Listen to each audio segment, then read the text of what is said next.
Hello students, how are you? Welcome to Standard 6, Semester 2, last chapter number 16 जिनका नाम है विदाई। आज हम इस चैप्टर का अभ्यास करेंगे। प्रस्तुत संस्मरण एक ऐसे श्रमशील व्यक्ति की दुखांत करुण कथा पर आधारित है जिसके सारे वांछनीय गुण एक ही दुर्व्यसन यानी कि बुरी आदत के कारण बेमानी हो जाते हैं और वह दुर्व्यसन है तंबाकू चबाना। इसी दुर्व्यसन के कारण वह श्रमशील व्यक्ति उस समय ही इस संसार से विदा हो जाता है। वह अपनी गलती का अनुभव करता है अवश्य, लेकिन तब तक बहुत देर हो चुकी है। तो चलो आओ देखिए विदाई। विद्यालय के बगीचे में खिले लाल लाल गुलाब के फूलों को जब भी मैं देखता हूँ तो मुझे प्रसन्नता ही नहीं होती। मन एक अजीब उदासी से भर जाता है। लेकिन ऐसा क्यों होता है, आप ज़रूर जानना चाहोगे। हम किसी चीज़ को या किसी व्यक्ति को देखें तो हमें कुछ न कुछ याद आ जाता है और हमारा मन भी उदासी की तरफ चला जाता है। बात यह है कि इस बगीचे को देखकर मुझे इसकी देखरेख करने वाले एक श्रमनिष्ठ मालिक की याद आ जाती है। इस याद के साथ जुड़ी हुई एक अत्यंत दुखद घटना जो भुलाई नहीं जाती है। इसी मालिक का नाम था भगवती प्रसाद, पर सभी इसे भगवती कहकर पुकारते थे। वह बड़ा परिश्रमी और कर्तव्यनिष्ठ था। वह अपने कार्य में कभी ढिलाई नहीं करता था। यहाँ एक मालिक की बात की जा रही थी जिसका नाम था भगवती प्रसाद। सब उसको प्यार से भगवती कहते थे। वो बहुत ही परिश्रमी मतलब मेहनत करने वाले और कर्तव्यनिष्ठ मतलब अपना जो काम होता है वो पूरी निष्ठा के साथ उसे करना।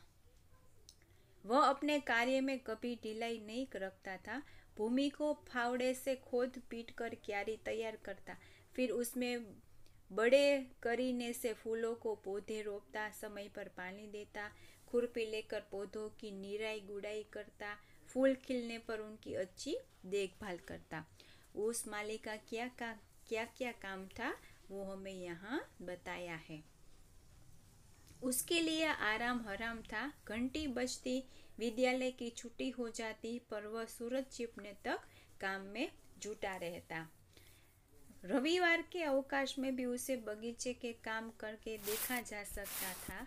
विद्यालय का बगीचा ही उसका मंदिर था। बगीचे में काम करते रहना ही उसकी पूजा थी।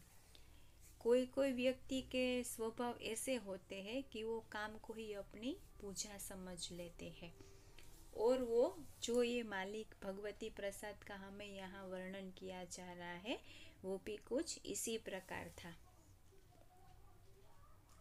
रविवार के अवकाश में भी उसे बगीचे में काम करके देखा जा सकता था। विद्यालय का बगीचा ही उसका मंदिर था। बागीचे में काम करते रहना ही उसकी पूजा थी। वह एक मैली कुचेली अधफटी बनियान और घुटनों तक की धोती पहनता था। कुर्ता तो किसी खास अवसर पर ही उसकी पोशाक में शामिल होता था। पैरों से जूती भी प्रायः नदारद रहती थी। भगवती प्रसाद का पहरवेश क्या था, उसका पहनावा क्या था, वो यहाँ बताया गया है।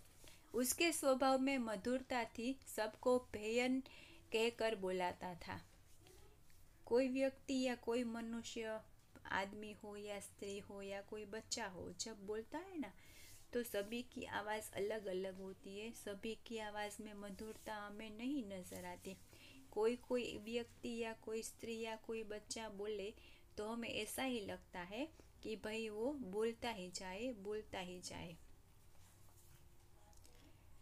ये भगवती प्रसाद का स्वभाव भी कुछ इस प्रकार था और वो सबको भैयन कहकर बुलाता था। देखने की कोई मनाही नहीं थी, पर कोई उसकी फुलवारी से व्यर्थ छेड़छाड़ करता तो आग बबूला हो जाता था। आप किसी बागीचे में गार्डन में घूमने गए हो तो आपने भी वहाँ ऐसा बोर्ड लगा हुआ देखा होगा कि फूल को छूना मना है, पत्तों को तोड़ना मना है, ऐसा वहाँ पर लिखा है। उसी प्रकार ये भगवती प्रसाद भी अपने बागीचे में सबको आने देते थे, लेकिन फूल या फुलवारी के साथ किसी की छेड़छाड़ उसे बिल्कुल पसंद नहीं थी। वह विद्यालय की एक छोटी सी कोठरी में अकेला ही रहता, दोनों समय अपने हाथों से रोटी बनाता। हाँ, पूरा भोजन नहीं, सिर्फ नमकीन रोटियां बनाता। एक बार मैंने उससे पूछा, भगवती तुम साग सब्जी क्यों नहीं बनाते? साग सब्जी कहकर वह केवल मुस्कुरा दिया। हाँ हाँ, साग सब्जी। विद्यालय के बाजू में एक छोटी सी कोठरी थी, वहाँ पर ये रहता था और वो खाने में सिर्फ मसाले वाली रोटी बनाता था। तभी एक दिन मैंने उससे पूछा कि तुम साग सब्जी यानी कि वेजिटेबल्स क्यों नहीं बनाते हो? तभी उसने कहा, बाबू साग सब्जी के लिए रुपये कहाँ से लाऊं? कुल 55 रुपये ही तो मिलते हैं। गांव में बूढ़े माँ बाप और बच्चों के लिए भी तो खर्चा भेजना पड़ता है। तो उसने बाबू को क्या जवाब दिया कि इतने रुपये कहाँ मिलते हैं? 55 रुपये ही मिलते हैं। गांव में जो बूढ़े माँ बाप रहते हैं, बच्चों है, उसको भेजना पड़ता है। तब मैंने जाना था कि उसकी पत्नी और बच्चे उसके बूढ़े माँ बाप की सेवा करने के लिए दूर गांव में रहते हैं। अध भूखा अध नंगा रहकर भगवती ने अपने वेतन का बड़ा भाग गांव में भेज दिया करता था। मेरा मन उसकी बेबसी देखकर करुणा से भर गया। तब मैंने अनुभव किया था कि केवल अच्छे उपदेश से ही किसी भूखे का पेट नहीं भरा जा सकता। ऐसा लगता है केवल वाचिक सहानुभूति का प्रदर्शन तो दिखावा मात्र प्रवंचना है। हमें बातें ही सिर्फ नहीं करनी चाहिए, लेकिन हमसे हो सके उतनी हमें किसी गरीब व्यक्ति की मदद करनी चाहिए कि वो पूरे कपड़े पहन सके, पेट भरकर खाना खा सके। उसे और कोई शौक न था, शौक था केवल बागवानी का और तंबाकू चबाने का। मेरे लाख समझाने पर भी वह तंबाकू को छोड़ नहीं पाता था। रूखा सूखा खाकर भी वह स्वस्थ था। उसे कभी बुखार होने मैंने नहीं देखा था। भगवती प्रसाद इतना स्वस्थ था कि उसको कभी बुखार हुआ ऐसा मुझे मालूम नहीं था, ये लेखक बता रहे हैं। बस उसे एक लत थी तंबाकू चबाने की, लेकिन जीवन में जब वह बीमार पड़ा तो फिर नहीं उठ सका। उसका गठीला शरीर धीरे धीरे दुबला होता चला गया। खांसी के मारे वह बेहाल रहने लगा। गले से कुछ भी निगलते न बनता था। साफ साफ बोल भी नहीं सकता था। देखो, किसी भी चीज़ का इतना व्यसन अच्छी बात नहीं है कि वो हमारे स्वास्थ्य पर हावी हो जाए। उसी प्रकार ये भगवती प्रसाद का भी कुछ ऐसा ही हाल हुआ कि तंबाकू चबाने के कारण उसका जो गठीला रुष्ट पुष्ट शरीर था वो दुबला हो गया और वो बीमार रहने लगा। इलाज कराया गया, लेकिन कोई आराम नहीं हुआ। कुछ दिनों तो डॉक्टर ने उसे रोग के बारे में किसी को कुछ नहीं बताया। रोग और अधिक बढ़ा तो डॉक्टर ने कहा, तंबाकू चबाने के कारण इन्हें गले का कैंसर हो गया है। उसकी बीमारी का जो था वो डॉक्टर ने किसी और को नहीं बताया, लेकिन जब बीमारी बढ़ने लगी तब डॉक्टर ने सभी को बताया कि तंबाकू चबाने के कारण इसे गले का कैंसर हुआ है। यह खबर सुनकर सबको गहरा सदमा लगा। सब जानते थे कि कैंसर भयंकर रोग है। पहले के ज़माने में तो कैंसर मतलब ओहो कैसी बीमारी हो गई, तो सब लोग सदमे में चले गए और डरने लगे। इस जानलेवा रोग पर अभी काबू नहीं पाया जा सकता था। बड़े अस्पताल में इलाज कराया गया, पर रोग बढ़ता ही गया। तब तक भगवती का रोग बहुत अधिक बढ़ गया था। कैंसर एक ऐसा रोग है जिसकी रात को और दिन को बहुत ही फैलावा पूरे शरीर में हो जाता है। वो धीरे धीरे नहीं, एक साथ अपना प्रकोप सारे शरीर में फैला देता है। उसी प्रकार भगवती को भी ये रोग पूरी तरह घिर चुका था। उसके गांव से कुछ लोग उसे मिलने आए। थोड़ी देर बैठने के बाद एक व्यक्ति अपनी हथेली पर तंबाकू रखकर मलने लगा। वह तंबाकू मुंह में डालना ही चाहता था कि तभी मृत्युशैया पर लेटे हुए भगवती ने बिजली जैसी तेजी से उसका हाथ पकड़ लिया।